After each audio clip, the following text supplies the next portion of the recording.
Nous allons accompagner tous ces programmes de quelques réformes clés dont certains ont déjà été cités lors de mes développements. Les programmes de développement économique et social durable que je viens de retracer ne peuvent aboutir que si nous réussissons au préalable à consacrer fermement la bonne gouvernance et la transparence dans la gestion publique dans notre pays.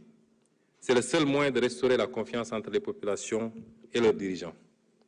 Cette confiance sera d'abord bâtie sur l'indépendance de la justice, qui sera protégée des interférences du pouvoir exécutif. Le système judiciaire occupera la place qui aurait toujours dû être la sienne à l'avant-garde du combat contre la corruption, contre le détournement de deniers publics et pour la protection des droits des citoyens.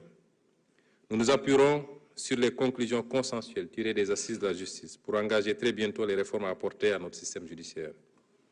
La participation accrue des citoyens dans la gestion publique par la matérialisation d'une véritable démocratie participative au niveau central comme au niveau local renforcera également l'adhésion des citoyens aux institutions de la République. Une loi d'accès à l'information publique conférera aux citoyens le droit d'exiger toute information publique aux représentants de l'État sous certaines conditions et toutes les administrations avec autonomie de gestion, notamment les agences publiques, devront publier annuellement un rapport de bilan de gestion accessible au grand public. Les rapports d'audit de la Cour des comptes seront également mis à disposition du public dès leur présentation au président de la République pour enrichir le débat démocratique par la connaissance de faits avérés relativement aux modalités de la gestion publique. Une charte des libertés et de la démocratie sera adoptée pour renforcer les droits et libertés. Ainsi, les principes fondamentaux de fonctionnement des institutions et les principes généraux du système électoral. Ce dernier sera amélioré dans le sens d'une crédibilité renforcée pour refléter les choix démocratiques sans interférence, ainsi que d'une meilleure inclusivité en intégrant automatiquement, par exemple, tous les citoyens de plus de 18 ans dans le fichier électoral lorsqu'ils se verront établir une carte nationale d'identité. Les corps de contrôle seront renforcés et autonomisés budgétairement, ainsi que dans la définition et l'exécution de leur mission de contrôle. Un pouvoir de saisine directe du procureur leur sera octroyé et, en cas de carence ou de lenteur de ce dernier, de transmission directe des rapports d'audit au juge. C'est le lieu d'annoncer la réforme prochaine de la loi organique sur la Cour des comptes dans le sens du renforcement de son efficacité. L'audit des finances publiques a révélé de graves dysfonctionnements dans le dispositif de gestion budgétaire, comptable et financière. Le moment est venu d'engager des réformes de fond. Ce prérequis est nécessaire au déploiement du programme de rationalisation des dépenses dans le sens d'élargir les marges budgétaires et d'améliorer les impacts économiques et sociaux de la dépense publique. Le souci de transparence dicte une revue organisationnelle des systèmes comptables et budgétaires afin d'assurer l'intégrité et la fiabilité de l'information financière indispensable à la prise de décision, à la confiance de nos concitoyens et de nos partenaires au développement. Désormais, les services statistiques des ministères seront fonctionnellement rattachés à l'Agence nationale de la statistique et de la démographie, l'ANSD. Nous engagerons une réforme foncière et une planification territoriale rigoureuse afin de valoriser les terres agricoles, de sécuriser les droits des producteurs et de protéger les espaces agricoles contre l'urbanisation non planifiée et l'exploitation minière à grande échelle, favorisant ainsi les investissements agricoles à long terme sur les parcelles.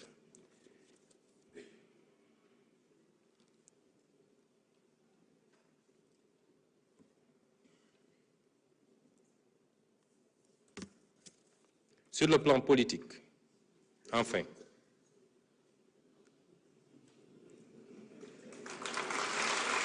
ça me permet de voir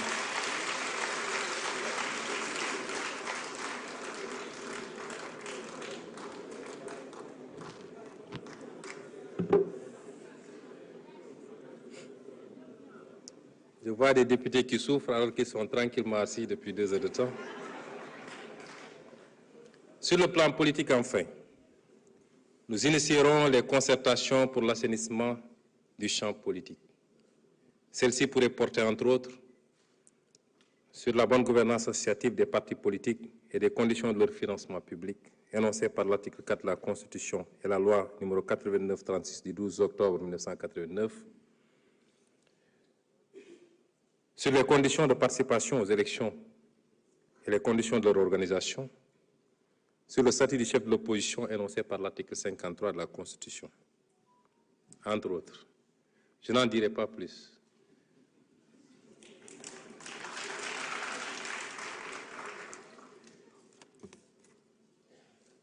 Pour conclure, Monsieur le Président de l'Assemblée nationale, Mesdames et Messieurs les honorables députés, la réussite de cet agenda national de transformation Sénégal 2050, qui est décliné en un master plan décennal 2025-2034, est planifié dans les programmes, projets et réformes sur la période 2025-2029 et dont je viens de vous exposer les grandes lignes, repose sur une gouvernance agile et responsable, pilotée par un conseil présidentiel et appuyé par une structure de supervision et d'appui logée à la primature, chargée de coordonner et de suivre la mise en œuvre des projets. Des contrats de performance formaliseront les engagements entre les ministères, les collectivités territoriales et les autres acteurs, avec des mécanismes rigoureux de suivi et de redevabilité. Je vous réaffirme la détermination du gouvernement à réussir le tournant crucial de notre histoire. Nous procéderons non seulement aux réformes nécessaires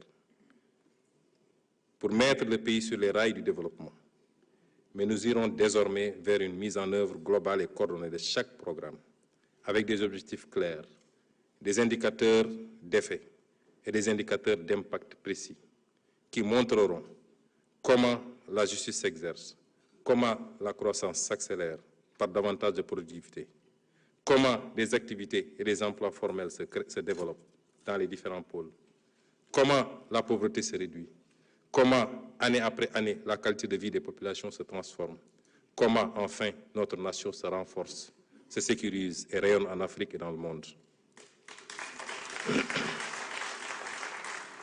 Une telle méthode de transformation systémique du pays, tant désirée par les Sénégalais, nous permettra de libérer les énergies, de redresser ce qui n'est pas tolérable, d'impulser ce qui doit l'être.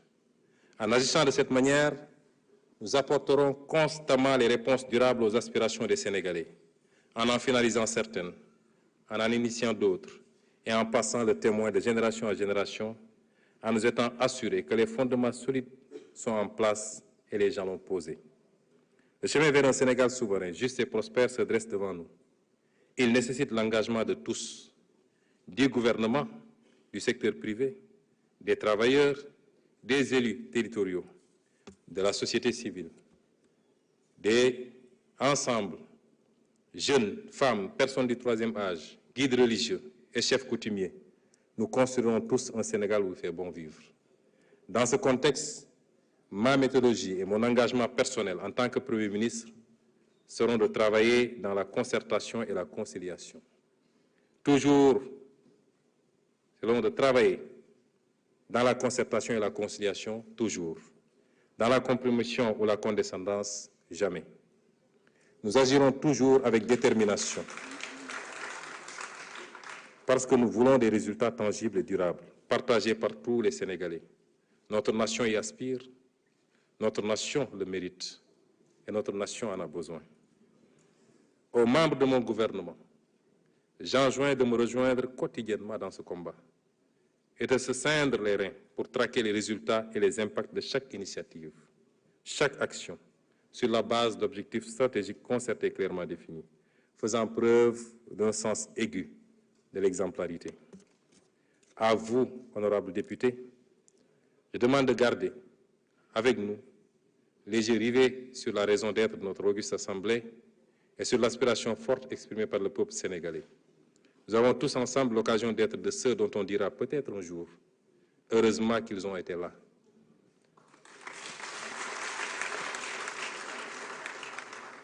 Œuvrer dans un esprit d'ouverture qui nous permette de fédérer toutes les forces de notre nation. À chaque Sénégalaise et à chaque Sénégalais, je demande de ne pas être en reste dans ce combat, dans ces batailles, une vision 2050 ambitieuse pour notre pays, pour nous-mêmes et pour nos enfants et petits-enfants, dont chaque étape devra être un engagement exaltant, fait de discipline et de patriotisme, de don de soi pour la patrie.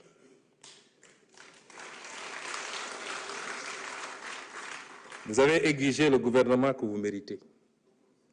Un gouvernement de rupture. Un gouvernement qui sert au lieu de se servir. Un gouvernement qui écoute autant qu'il ne parle. Un gouvernement de terrain et proche de chacun. Vous l'avez demandé, vous l'aurez, parce que votre sacrifice de haut prix le mérite.